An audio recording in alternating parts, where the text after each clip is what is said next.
గుంటూరులో వర్షాల కారణంగా పైపులు లీక్ అయి డ్రైనేజీ నీరు కలవడంతో డయేరియా, కలరా వ్యాధులు వ్యాప్తి చెందాయని అధికారులు ఇప్పటికే అంగీకరించిన సమస్యను కప్పిపుచ్చేందుకు రోడ్లపై చిరు వ్యాపారులు చేసే వ్యాపారాలపై జీఎంసీ చర్యలు తీసుకోవడం సరైంది కాదని ఏఐవైఎఫ్ జిల్లా అధ్యక్షుడు జంగాల చైతన్య తీవ్రంగా విమర్శించారు. ఇలాంటి పరిస్థితుల్లో చిరు వ్యాపారుల పొట్టకొట్టడం అన్యాయమని పేర్కొంటూ వారికి యథావిధిగా వ్యాపారం చేసుకునే అవకాశం కల్పించాలని, ప్రజలకు మంచినీరు, అవసరమైన చోట వైద్య సదుపాయాలు అందేలా చూడాలని ఆయన అధికారులను డిమాండ్ చేశారు.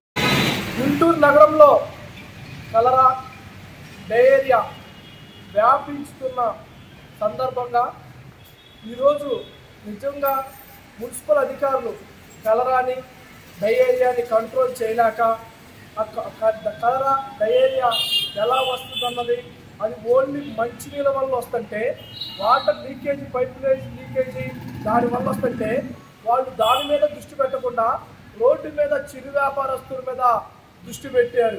దాన్ని తక్షణమే మీరు వివరించుకోవాలి. ఎందుకంటే చిరు వ్యాపారస్తులు ఆ రోజు లెక్క అంటే కానీ డొక్కాడిన పరిస్థితిలో వాళ్ళు ఉంటారు.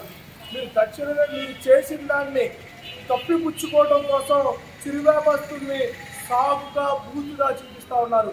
తక్షణమే ఆ పనిని మీరు వివరించుకొని మీరు ఎక్కడి నుంచి అయితే పైపు లీకేజ్ ఉందో వాటిని శుభ్రం చేసుకోండి తప్పనిచ్చి చిరు వ్యాపారస్తుల మీద పడద్దని మేము డిమాండ్ చేస్తూ ఉన్నాం.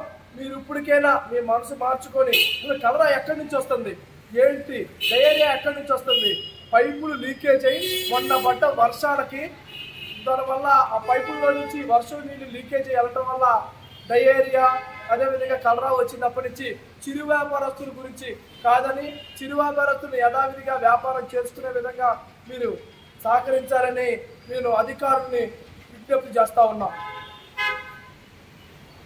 నా పేరు జంగాల చైతన్య, ఏఐవైఎఫ్ గుంటూరు జిల్లా అధ్యక్షుడు.